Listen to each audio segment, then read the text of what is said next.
Então eu quero convidar você a abrir a sua Bíblia em Jó. Jó capítulo 1. Jó capítulo 1, a partir do versículo 13. Jó capítulo 1, a partir do versículo 13 até o 21. Eu vou fazer fazer uma pequena introdução para que, se você não conhece a história de Jó, você saiba exatamente o que está acontecendo. Quando a gente começa a ler o livro de Jó, a gente se depara com uma informação dizendo que Jó era o homem mais rico do Oriente. Ele era casado, tinha 10 filhos, 7 homens e 3 mulheres, e ele era um homem muito sábio e temente a Deus.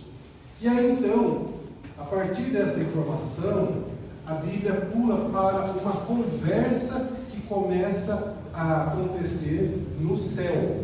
Obrigado, irmão. Então a Bíblia pula por um diálogo que está acontecendo no céu. E é um diálogo muito interessante, daqui a pouco eu vou falar sobre esse diálogo, mas a Bíblia fala que Deus está lá no céu e Deus começa a receber anjos que estão chegando, e entre esses anjos vem também Satanás. E Deus faz uma pergunta para Satanás: Satanás, de onde você está vindo? Claro que Deus já sabia, mas isso é o que Deus faz para conversar tanto com os anjos, quanto conosco e com qualquer outra criatura. E foi o que ele fez também com Satanás. E Satanás disse: eu estou vindo de rodear a terra e de passear pela terra. E aí Deus faz uma nova pergunta para Satanás. Ele diz: você, Satanás, viu o meu servo Jó? Porque na terra não existe ninguém tão justo quanto ele. E aí Satanás faz uma coisa, aquilo que é o papel dele, de acusação. Ele diz: toca a tua mão. Olha o que Satanás está fazendo, né? Falando para Deus tocar a mão dele sobre Jó. Então Satanás fala: toca a tua mão sobre Jó, que ele vai te amaldiçoar na sua cara, na sua face. E Deus fala para Satanás o seguinte: você pode tocar a sua mão sobre ele, sobre tudo que ele tem, mas não toque nele, na vida dele. E aí então, a partir disso é que vai acontecer o relato que eu vou ler agora, ok? Então, Jó, a partir do capítulo 1, versículo 13, nós temos esse seguinte diálogo: certo dia, quando os filhos e filhas de Jó estavam num banquete, comendo e bebendo vinho, na casa do irmão mais velho, um mensageiro veio dizer a Jó: os bois estavam arando, e os jumentos estavam pastando por perto, e os sabeus, era um povo, e os sabeus atacaram e os levaram embora. Mataram a espada os empregados, e eu fui o único que escapou para lhe contar. Enquanto esse mensageiro estava terminando de falar, chegou um segundo mensageiro e disse: fogo de Deus caiu do céu. E eu vou fazer uma pausa aqui, meus irmãos, só para lembrar que esse fogo que caiu do céu, que o mensageiro fala que foi de Deus, não é de Deus. Por isso que quando a gente abre a Bíblia, a gente tem que ler com atenção, porque se a gente começa a ler a partir daqui, a gente acha que foi Deus que mandou esse fogo do céu. Mas lembra que Satanás falou que era para Deus tocar em Jó, e Deus falou assim: eu não vou tocar em Jó, toca você, né? Então foi esse contexto. Então esse fogo do céu aqui, quem está falando é o mensageiro. Isso aqui foi a interpretação do mensageiro, amém? Então, o mensageiro disse: fogo de Deus caiu do céu e queimou totalmente as ovelhas e os empregados, e eu fui o único que escapou para lhe contar. Enquanto esse mensageiro estava terminando de falar, chegou um terceiro mensageiro e ele disse: vieram os caldeus, era um outro povo, em 3 bandos, atacaram os camelos e os levaram embora. Mataram a espada os empregados, e eu fui o único que escapou para lhe contar. Enquanto esse mensageiro ainda estava falando, chegou o quarto mensageiro e disse: Jó, Os seus filhos e as suas filhas estavam no banquete, comendo e bebendo na casa do seu filho mais velho, quando de repente um vento muito forte, guarde esse vento muito forte, porque depois nós vamos falar sobre ele. Um vento muito forte veio do deserto e atingiu os 4 cantos da casa que desabou, e os seus filhos morreram. Eu fui o único que escapou para lhe contar. Ao ouvir isso, Jó levantou, rasgou a sua roupa, raspou a sua cabeça, prostrou-se no chão em adoração e disse: saí nu do ventre da minha mãe e nu partirei. O Senhor deu, o Senhor tomou. Louvado seja o nome do Senhor. E em tudo isso, Jó não pecou e nem culpou a Deus. A partir disso, um outro dia, acontece a mesma coisa. Os anjos vão se apresentar diante de Deus e Satanás vai também. E ele chega para Deus e Deus repete o diálogo. Satanás, de onde você vem? Aí Satanás fala: vim de rodear a terra, passear a terra. Deus fala assim: você viu meu servo Jó, não existe ninguém tão justo na terra como ele, apesar de você ter tocado em tudo aquilo que Jó possuía. E aí Satanás disse: toca a tua mão de novo. Satanás querendo que Deus toque a mão, né, de Deus em Jó. Toca a tua mão na vida de Jó e ele vai te amaldiçoar na sua face. E Deus diz: toque você a sua mão. Estou colocando aqui com as minhas palavras para ficar mais fácil a interpretação, tá, irmãos? Então Deus diz: toque você com as suas mãos, mas lhe poupe a vida. Então a palavra fala que Satanás saiu da presença de Deus, foi até Jó e o feriu Jó nas suas mãos, desde a sola dos pés até o alto da cabeça. Então, meus irmãos, o tema da nossa mensagem será, enfrentando as perdas. Tem 2 tipos de perdas, de maneira bem simples, bem resumida. O livro de Jó é um livro muito rico, com muitos ensinamentos, com muitas lições práticas para o nosso dia a dia, mas evidentemente nós não temos tempo para tudo isso, então a gente vai fazer um resumo do resumo. Uma palavra bem simples, mas bem prática, bem dinâmica. Então, meus irmãos, a gente precisa ter essa palavra no nosso coração. Há uma vez, vou contar uma história, né, gente? De idade sempre tem muita história para contar, né? Muitos anos atrás, eu tive um problema com um cliente e esse cliente se aproveitou de uma situação, deu uma forçada, mentiu, não sei o quê. Enfim, ele montou um processo e ganhou esse processo. Eu tive que pagar uma fortuninha para ele de indenização.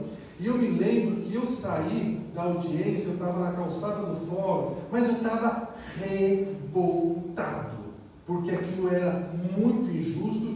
E eu me lembro que eu comecei a falar com Deus em pensamento: Senhor, eu sou fiel, eu sou dizimista, a tua palavra fala que o Senhor ia repreender o devorador, e blá blá blá. E comecei, todo o discurso de quem, sabe, Roberto, né? Comecei a falar. E eu não tive uma visão, não tive uma revelação assim, extraordinária, né? Mas me veio, meus irmãos, essa palavra no meu coração.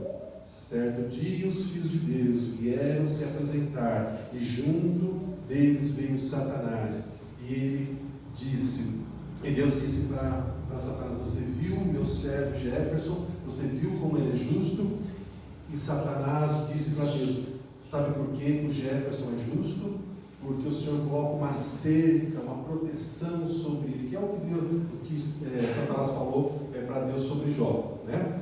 Eu estou só parafraseando para usar na minha experiência. E é por isso que o Jefferson te teme, é por isso que o Jefferson te serve, mas toca em alguma coisa dele para ver se ele não vai espernear. E eu estava esperneando, irmãos, mas me deu um frio mas me subiu um temor que eu falei: Jesus, misericórdia. Porque você acha, meu irmão, que isso não acontece no céu com você? Acontece.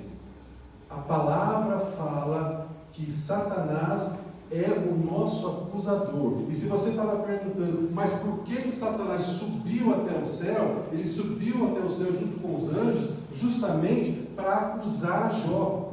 E ele faz isso ainda hoje para nos acusar. Apocalipse fala que ele é o acusador dos nossos irmãos. Zacarias, capítulo 3, versículo 2, fala que Satanás é o nosso acusador. E ele faz isso comigo e com você. Então, dependendo da situação que você estiver passando, você tem que levar em consideração se talvez a sua aflição, o seu sofrimento não seja por conta dessa situação. Ok? Então, muito bem. Então, vamos voltar para o estudo da palavra. Então, existem dois tipos de perdas. Existem aquelas perdas que nós não demos causa, não fomos nós que provocamos esse problema que nos gerou uma perda. Por exemplo, uma pessoa que cometeu um adultério, ela perde a esposa, perde a família, e ela vai ter que lidar com essas perdas porque ela deu causa.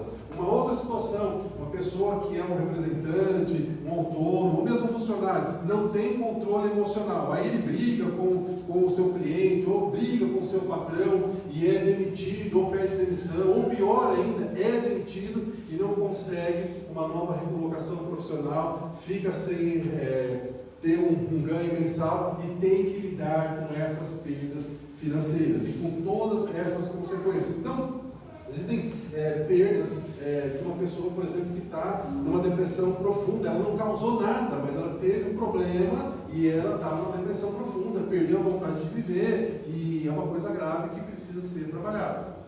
Mas existem aquelas situações, então, que a pessoa que deu causa. Então, dois tipos, amém? No caso de Jó, ele não tinha feito nada. Aliás, ele nem sonhava que havia acontecido essa conversa entre Deus e Satanás sobre ele.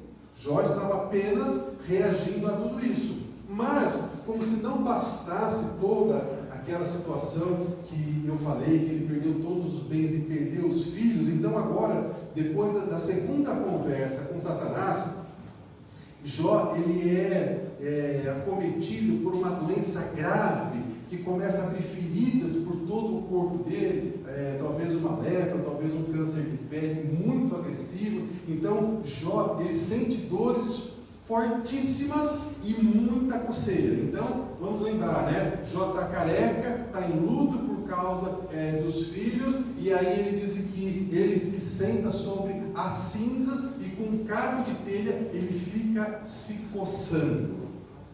E como se tudo isso não bastasse, a gente tem a situação da esposa dele que vira para ele e fala: Jó, por que você continua sendo íntegro diante de Deus? Amaldiçoa esse Deus e morre.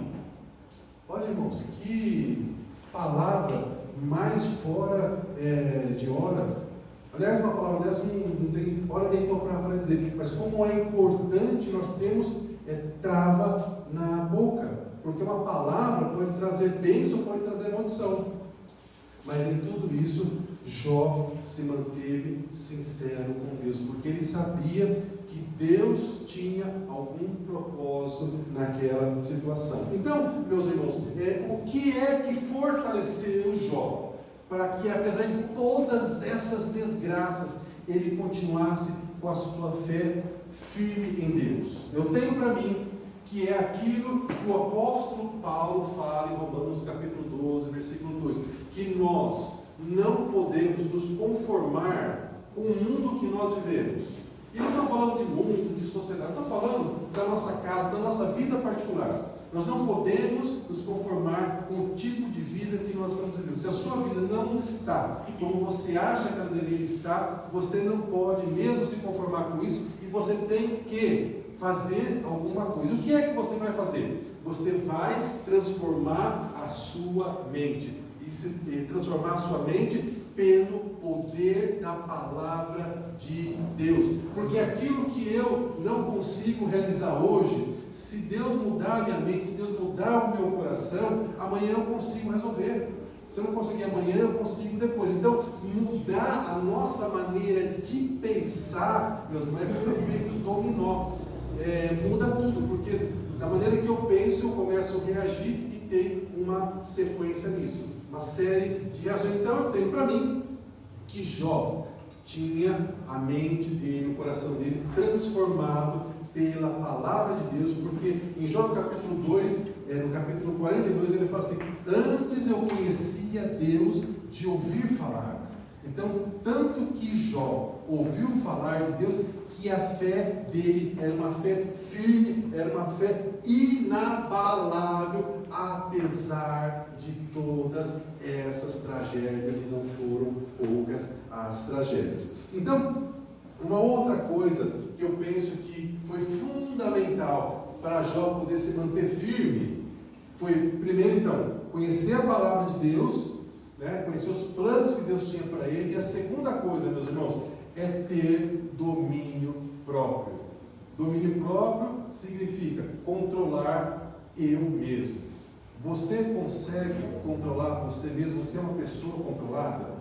Porque uma pessoa que não consegue se controlar é uma pessoa descontrolada. E quantas pessoas a gente conhece que por qualquer coisinha já começa a gritar, começa a esbravejar, já começa a ficar fazendo tempestade em copo d'água. E o que é que isso vai resolver? Não vai resolver nada. Pode, às vezes, aumentar muito mais o problema. Então, nós, meus irmãos, nós temos como uma arma o fruto do Espírito Santo, que é o domínio próprio.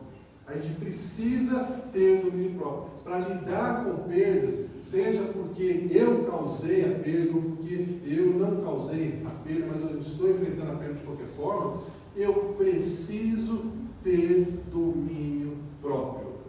A palavra de Deus diz que existe tempo para todas as coisas, até para o tempo de aflição, até para o tempo de sofrimento. Então a gente precisa ter domínio próprio. Se você não tem domínio próprio, você tem que pedir para Deus te ajudar a ter domínio próprio, e Ele vai te dar domínio próprio. Isso vai fazer toda a diferença na sua vida. Então, meus irmãos, Jó no capítulo 2, versículo 8 a 9, diz que Jó fica irreconhecível, desfigurado. As feridas estão abertas, inflamadas, e elas coçam, Mas apesar de tudo isso, Jó se manteve firme, porque ele conhecia a palavra de Deus, ele conhecia Deus e ele tinha domínio próprio. Mas, nesse cenário, chegam 3 amigos de Jó. E aí você fala assim: não, puxa vida, isso é bom, se ele está doente, num luto, num sofrimento, chegam 3 amigos, é uma coisa boa. Seria uma coisa boa se esses amigos soubessem o que eles deveriam falar para Jó. Porque, sabe, irmãos, quando a gente não sabe o que a gente deve falar, a melhor coisa é não falar nada. É dizer: olha, eu não sei o que te dizer, eu vou orar por você, chorar junto, só abraçar e ficar, isso mesmo. E os 3 amigos de Jó, eles tinham convicção que eles sabiam qual era o motivo pelo qual Jó estava sofrendo. E eles diziam: Jó, você tem um pecado. Você está passando por essa luta, por essa provação, é porque você tem algum pecado. E Jó fala: não tenho pecado, eu não tenho pecado, eu sou uma pessoa justa, eu tenho feito aquilo que Deus tem pedido. E eles começam a falar. Então, se você nunca leu o livro de Jó, são falas enormes, vários capítulos dos 3 amigos falando sobre isso. E chega um momento que Jó, ele reage como eu e você diante da luta, diante do sofrimento, que é perguntar: por que, Senhor, eu estou passando por isso? Por que, Senhor, essa luta? Por que esse acidente? Por que essa desgraça na minha vida? Por que o Senhor permitiu que isso me acontecesse?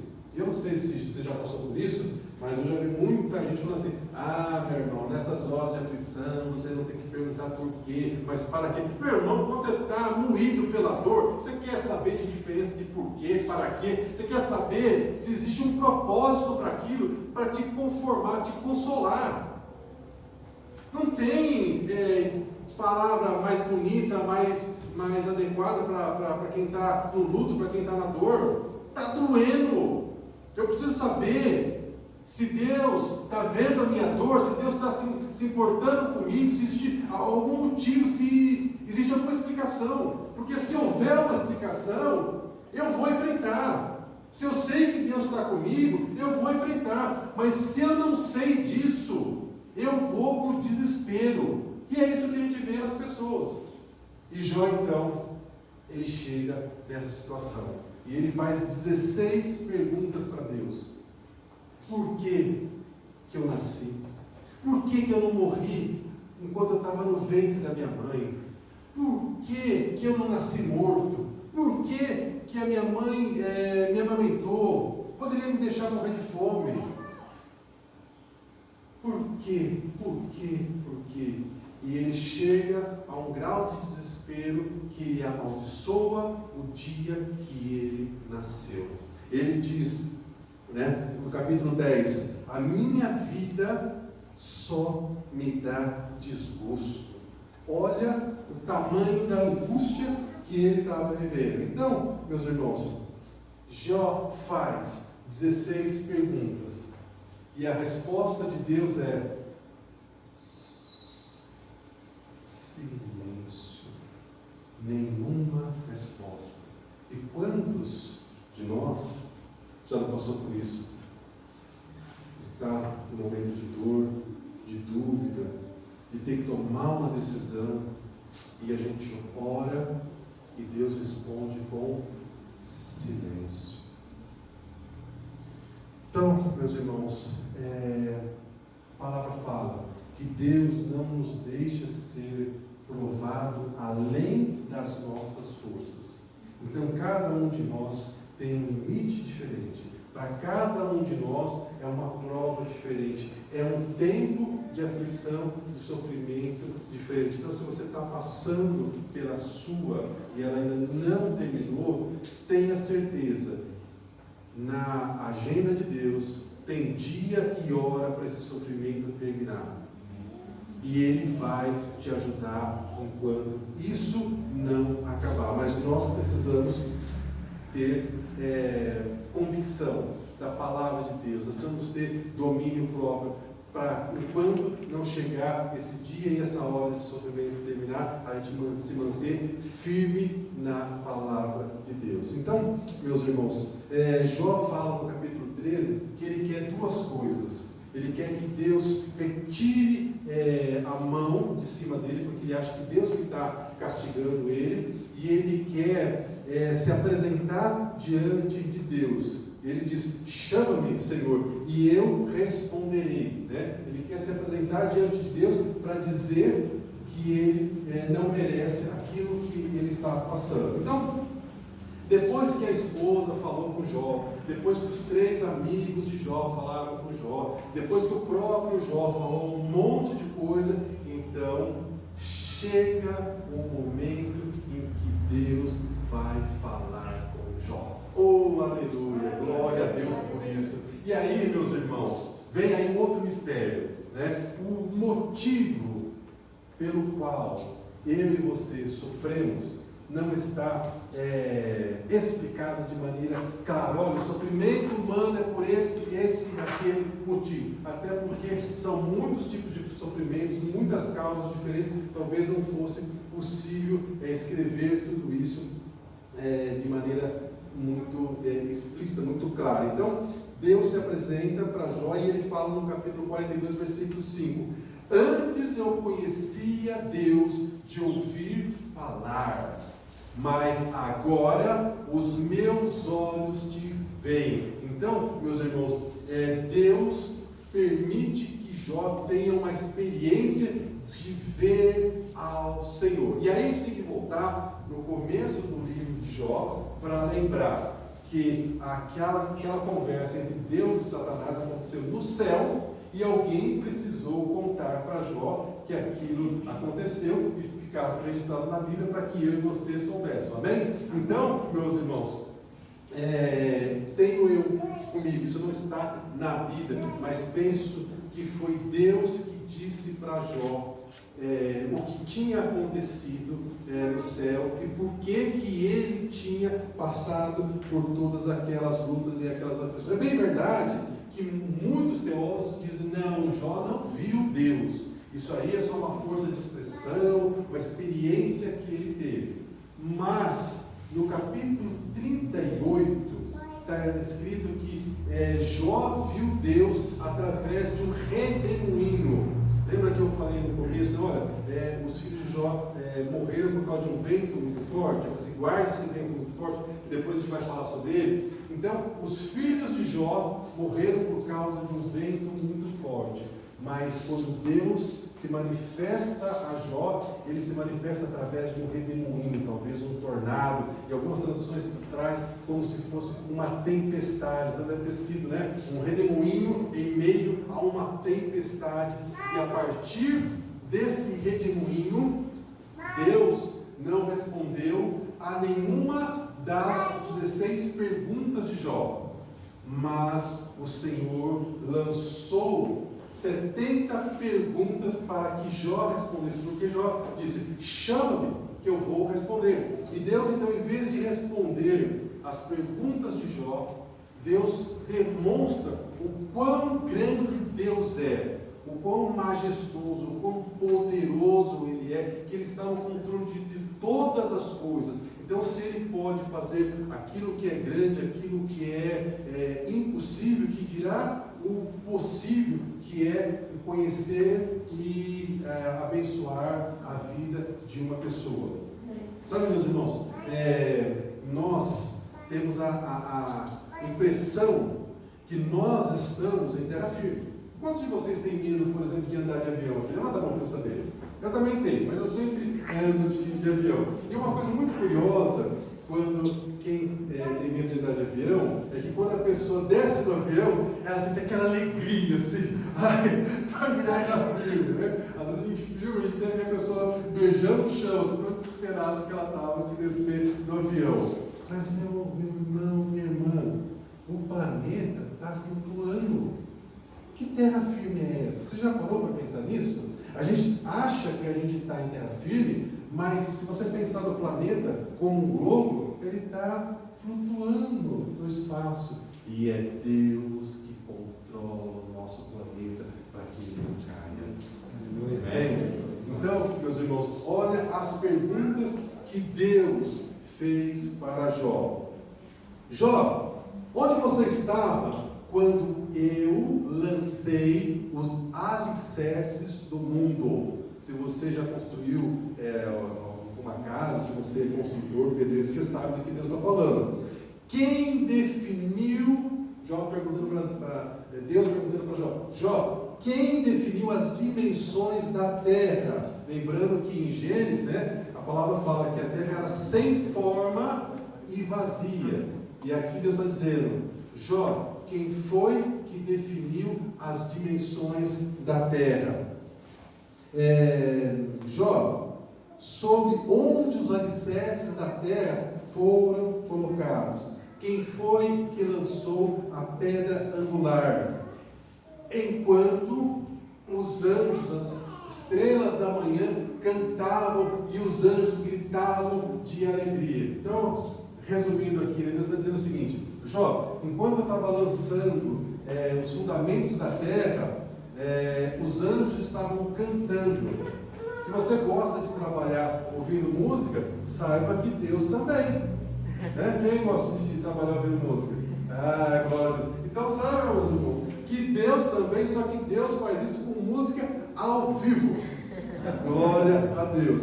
Então, Deus continua dizendo, quem estabeleceu, Jó, os limites para o mar quando do ventre ele brotou? Onde você estava quando eu disse ao mar, deste ponto não pode passar. Aqui suas orgulhosas ondas devem parar. Então, toda vez que você for para a praia, se você já foi, você vê lá as ondas batendo, você tem que lembrar de Jó, dessa fala de Deus, dizendo que foi Deus que falou que até aqui as ondas poderiam vir, a partir daqui elas não poderiam vir. Então, Deus faz, além dessas, Ele faz várias outras perguntas essas que até hoje os cientistas não conseguem responder.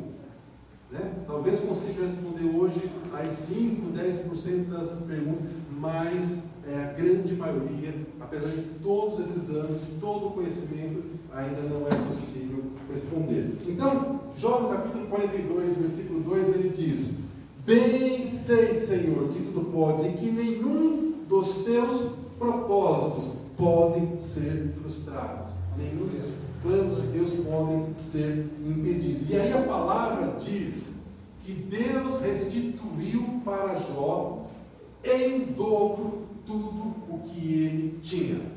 Então ele teve um momento de aflição, de agonia, de silêncio de Deus, sem saber por que ele estava passando por tudo isso. Mas ao final, Jó tinha 7.000 ovelhas e ele termina com 14. Ele tinha 3.000 camelos e termina com 6. Tinha 500 juntas de boi, 500 jumentos e ele termina com 1.000 cada um. Jó teve outros 7 filhos e mais 3 filhos. E talvez você diga assim: mas Jefferson, mas os filhos e as filhas Deus não deu em dobro. Não, irmãos, é que os filhos que morreram, eles não foram perdidos, eles estão com o Senhor e vão ressuscitar. Então Jó continuou sem ter os filhos que haviam falecido e mais do que nasceram depois disso. E a palavra diz que depois disso Jó viveu mais 140 anos. Então os teólogos acreditam que se Deus deu tudo em dobro e ele viveu mais 140 anos, quando ele passou por esse sofrimento, ele tinha então 70 anos. E ele viveu então a 4ª geração e viu os filhos dos seus filhos. O que nós aprendemos com a história de Jó? Que no final, Jó foi consolado, Jó foi aprovado, Deus foi exaltado por causa da fidelidade de Jó e Satanás foi envergonhado. Jó saiu do sofrimento abençoado, restaurado e restituído em dobro. A provação, meu irmão, não é sinal de pecado e não é sinal de abandono de Deus. Se você está numa provação, num sofrimento, numa aflição, e Deus não está te respondendo, lembre-se dessa experiência de Jó. Que o mesmo que aconteceu com Jó vai acontecer com você. No tempo certo, Deus vai responder, Deus vai explicar, e você vai entender, e você vai dizer: Deus estava certo em fazer isso. Então, quando Deus fica em silêncio, não é porque Ele esqueceu de nós, é porque Ele está trabalhando em nós. Deus não está trabalhando contra nós, Deus está trabalhando em nós. A palavra fala: Jesus, que começou a boa obra em nós, Ele mesmo vai nos aperfeiçoar até o dia da volta dEle. Então, todos os dias, nós precisamos ser transformados pela palavra de Deus, sermos transformados na nossa mente, no nosso coração, porque aquilo que nós pensamos tem reflexo nas nossas atitudes, nas nossas reações, na nossa maneira de viver. O que nós aprendemos com Jó, que melhor foi o fim dele do que o começo. Então, meu irmão, minha irmã, coloque isso no seu coração. Para Jó, o fim foi melhor do que o começo. Ele não era rico no começo, mas ele era ainda mais rico no final. Ele não tinha relacionamento com Deus no começo, mas o relacionamento no final era ainda maior. E falando em relacionamento, quando Deus começa a mudar a sorte de Jó, qual foi a primeira coisa que Deus restaurou com Jó? Foi o relacionamento de Jó com Deus.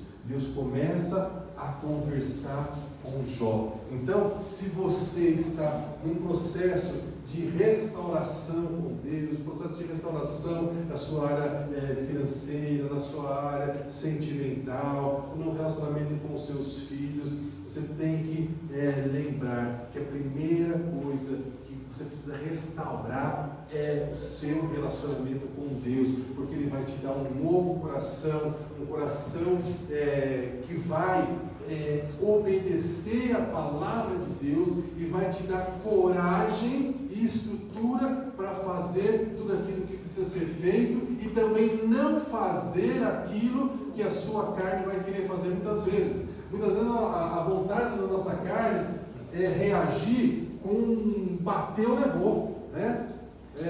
Falou algo atrapalhando para a gente responde na mesma altura. E Deus está dizendo, não, domínio próprio, engole esse desaforo,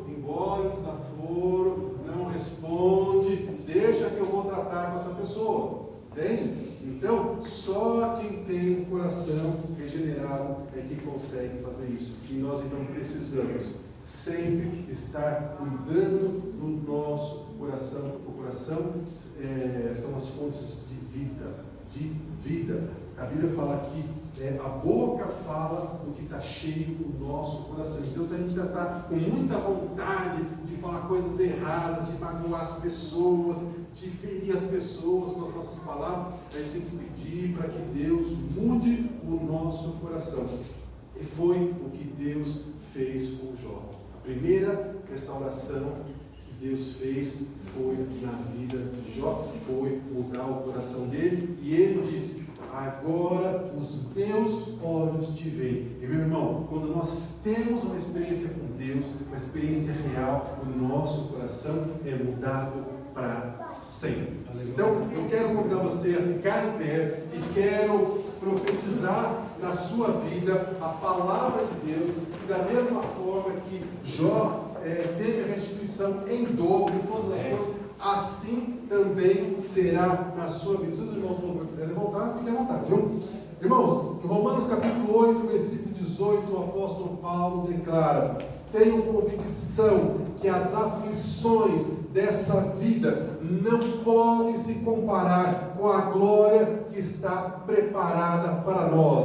Jó disse: porque eu sei que o meu Redentor vive e que por fim se levantará sobre a terra. As eiras ficarão cheias de trigo, os lagares transbordarão de vinho e de azeite. Restituir-vos-ei os anos que foram consumidos pelos gafanhotos.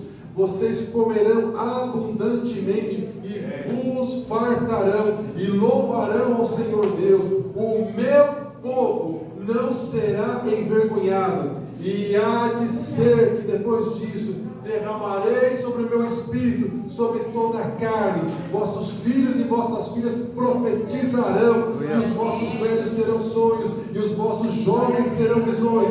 O Senhor é o nosso pastor, e nada nos faltará. Benditos seremos ao entrar, benditos seremos ao sair. O Senhor nos fará prosperar. Nós estaremos como cabeça e não por cauda. Aleluia. Não tomaremos emprestado, mas nós teremos para emprestar. Em lugar da nossa vergonha, teremos dupla honra. E em lugar da humilhação, exultaremos e possuiremos em dobro. E teremos perpétua alegria. Oh, aleluia! Glória a Deus! Aleluia! Meu irmão, minha irmã, processos de restauração são demorados, não são instantâneos. Se você está pedindo restituição para o Senhor, se você está pedindo restauração, saiba que o processo é lento, mas ele é eficaz, porque agindo Deus, quem impedirá? Aleluia! Oh, aleluia! Vamos orar. Pai, nós agradecemos, Senhor, pela tua palavra, pelo fôlego de vida que o Senhor coloca em nós, pela esperança que o Senhor acende no nosso coração, que o nosso fim será melhor que o começo, que o Senhor vai restituir tudo aquilo que foi roubado pelas trevas. Nós entregamos o nosso coração ao Senhor, nós confiamos que nós não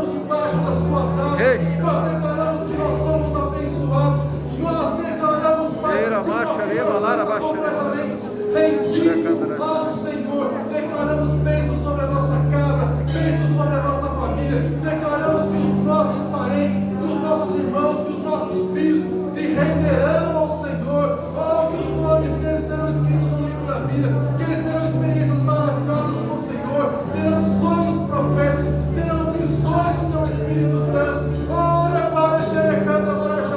Aquele que está triste, aquele que está cansado, seja fortalecido pelo poder do Senhor. Oh, o Deus que te cura está aqui, o Deus que salva está aqui, o Deus que te toma pela tua mão e te diz: anda neste caminho, ouve a minha palavra, não se entristeça, não fique enfraquecido, porque eu te darei vitória. Mas o fim será melhor que o começo. Assim será nas nossas vidas, e nós declaramos para nós e para nossa casa uma semana de bênçãos, uma semana de vitórias, uma semana de união familiar, e que o grande amor de Deus, as consolações do Espírito Santo e a graça do Senhor Jesus seja com você. Está em paz, abençoado.